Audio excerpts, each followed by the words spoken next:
Vamos a la cuestión económica y ahora le vamos a dar la bienvenida a Gonzalo Semilla, que es el director jefe de El CREVA.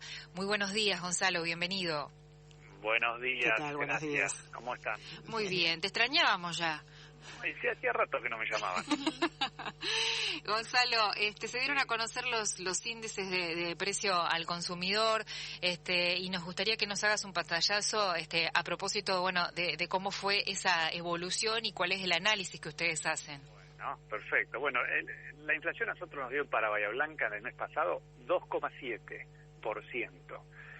Y ayer publicó INDEC, que dio a nivel nación 2,8%. Así que prácticamente en el mediano plazo tendemos a tener cifras muy similares.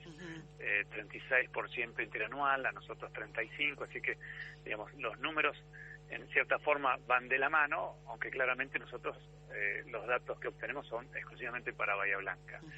Y con respecto a ese 2,7%, lo que yo les puedo decir que es el número más grande que encontramos desde que empezó el año corriente, ¿no? El que estamos transitando, porque enero nos había dado 2,6 y después comenzó a descender hasta tener un piso de 0,9% en mayo, y a partir de ahí comenzó levemente su proceso ascendente. Hoy nos encontramos con 2,7. Cuando uno mira las curvas, incluso sobre todo del capítulo de alimentos y bebidas, a partir de ese piso de mayo que yo les cuento, comenzó a subir lentamente.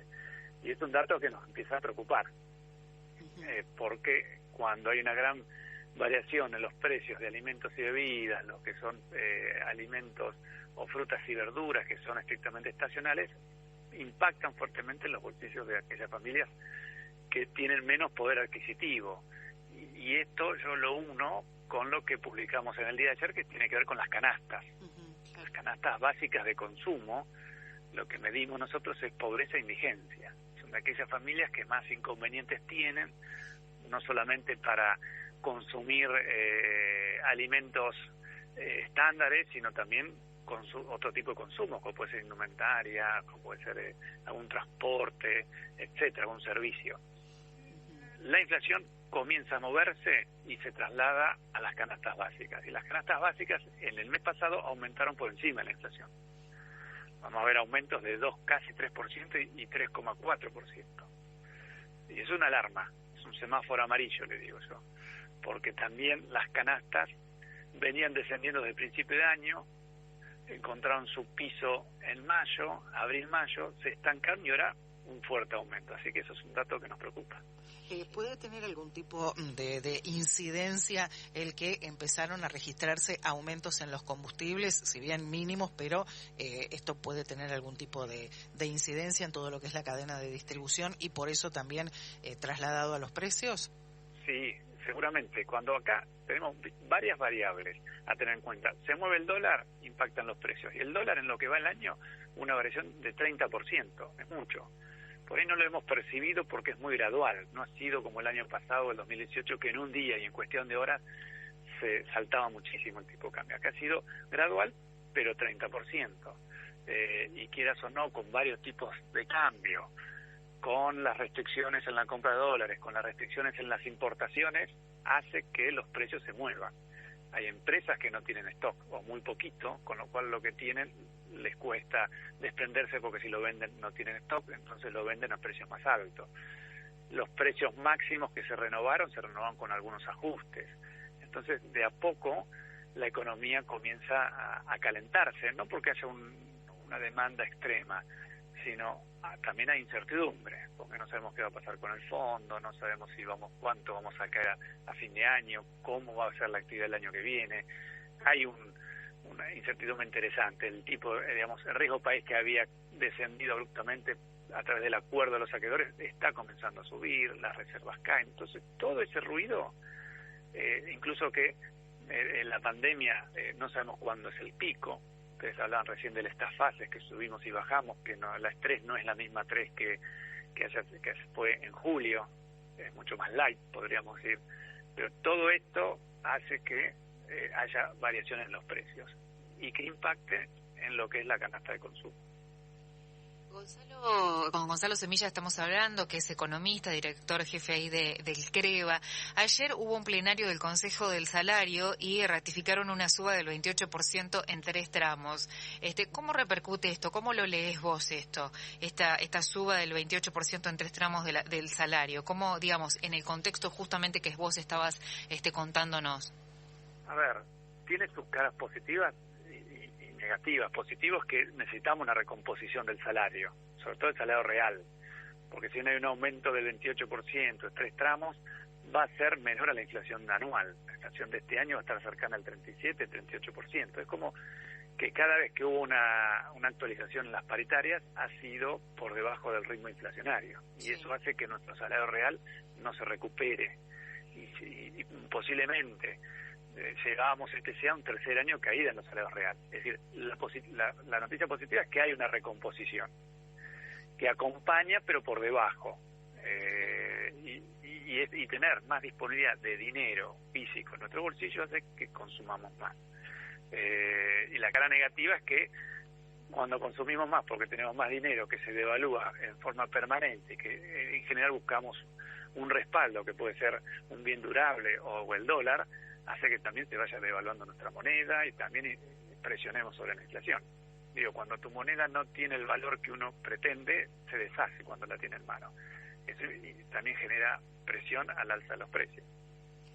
En algún punto vos decís, bueno, tiene cosas positivas y tiene cosas negativas, que haya una recomposición siempre es positivo, no alcanza a lo que va a ser la proyección inflacionaria porque es del 28 en tres tramos, y vos acabas de decir que la interanual puede ser entre el 37 y el 38, con lo cual queda un 10% por debajo. ¿De qué manera, si es que influye, si no corregime, tiene una incidencia en relación a la discusión que se da en el marco de las paritarias? A ver si no te entendí bien la pregunta. La incidencia, vos estás preguntando la incidencia de este aumento. Sí, en la discusión de las paritarias, digamos, que se haya esta recomposición después hace que la discusión de las paritarias quede planchada, o se puede seguir discutiendo por arriba de esto. Digamos, ¿tiene una incidencia o no?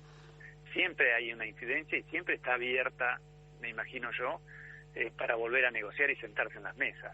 Es verdad que es interesante que se abra una paritaria y haya un ajuste desde el consumidor o desde el ciudadano normal, digamos, estándar, que necesita tener más dinero. Por otro lado, se hace en momentos en donde el país está haciendo un esfuerzo grande, las empresas están haciendo un esfuerzo grande, donde también no hay gran productividad ni grandes ventas, sin embargo, hay ajustes de paritarias. Por eso digo, la noticia buena desde el asalariado está perfecto, desde el lado de la empresa tiene que hacer un gran esfuerzo cuando la economía no está andando bien. Y eso a veces depende del sector, porque hay sectores de la construcción, o sector de empleados de comercio, de docentes, de metalúrgicas, petroleros, depende de cuál sector es el que cierra un acuerdo similar o superior al de la inflación estimada. Muchas veces presenta un antecedente para el resto de los sectores, pero no todos los sectores pueden ajustar de esa manera.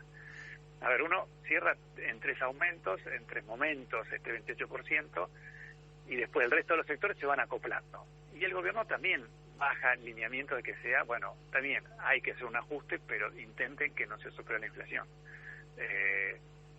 Arrimen, diría, sí. Desde Nación arrimen, pero no pidan demasiado esfuerzo a las empresas que hoy están en caída, en clara caída. La economía este año va a quedar cercana a un 12%. Y si hablamos del sector turismo va a ser mucho más grande, el sector hotelero va a ser enorme. Entonces, abrir las paritarias está bien. Yo en un momento pensé que no se iba a hacer en el año, sabiendo la gran caída, la cantidad de empresas que cerraron, lo que hubo en el aumento en el desempleo, el aumento en la pobreza.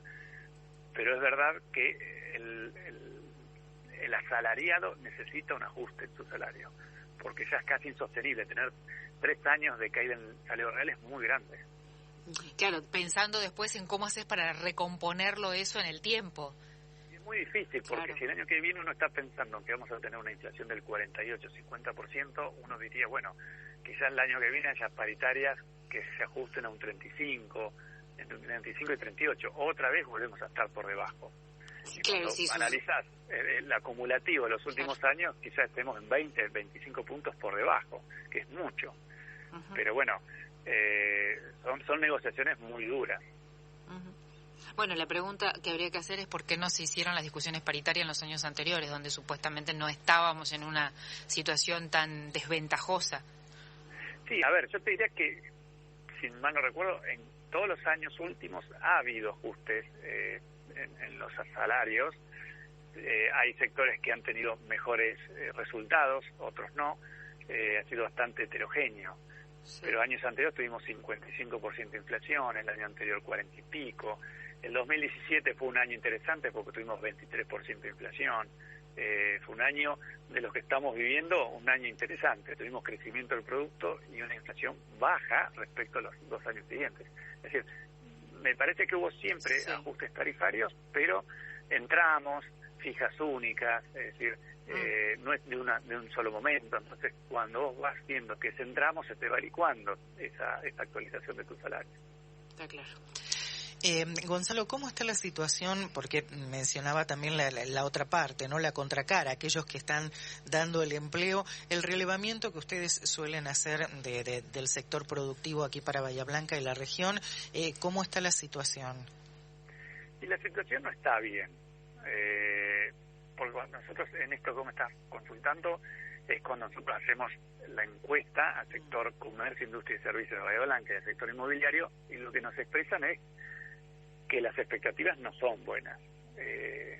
Si bien ha habido, digamos, cuando uno compara abril y compara mayo tuvo mejor desempeño que abril, pero abril prácticamente fue cero. Actos de compraventa no existieron, el sector inmobiliario no vendió absolutamente nada, hasta tuvo problemas de cobrar los alquileres, el sector comercio prácticamente cerrado, salvo los esenciales. Entonces en mayo se vio una leve mejora. Nosotros ahora vamos a estar lanzando esta entrevista sobre el fin de este mes y mediados del mes que viene vamos a ver qué pasó con el bimestre agosto-septiembre. Pero digamos, igualmente los pronósticos son muy cautos. A nosotros lo que nos indica es que hace 2 años que andamos con las expectativas negativas en cualquiera de los sectores que yo te mencioné. Hay industrias que estuvieron exentas, que estuvieron trabajando parcialmente, hicieron teletrabajo, las ventas cayeron, el sector comercial cayeron fuertemente, en los comercios, en los locales de indumentarias trabajan solamente los dueños, a pesar de que abren y retrocedimos de fase, no pueden entrar los locales y la venta se hace muy difícil atendiendo a una persona en la calle y que se lleve 1 o 2 prendas para probar. Realmente es muy complejo. Entonces, el sector comercial está golpeado. Hay algún sector que podemos encontrar que ha tenido una gran demanda, que puede ser el informático, o de cuestiones medicinales, de seguridad, de limpieza, por cuestiones del COVID, etcétera. Pero si no, en general el resto está muy golpeado, las expectativas son malas. Igualmente intentan no deshacerse de su mano de obra en los restaurantes, que nosotros vemos los cafés que tuvieron muchos meses cerrados, hicieron delivery.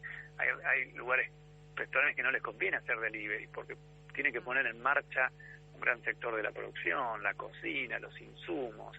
Entonces está complejo, va a llevar tiempo la recomposición. Gonzalo Semilla, muchísimas gracias como siempre. Muchas gracias a ustedes, adiós. Un placer. Jornada. Era Gonzalo Semilla, economista, director jefe de El Creva en Bahía Blanca. A propósito de los datos, 2,7 dio lo que tiene que ver con los datos inflacionarios aquí en Bahía Blanca.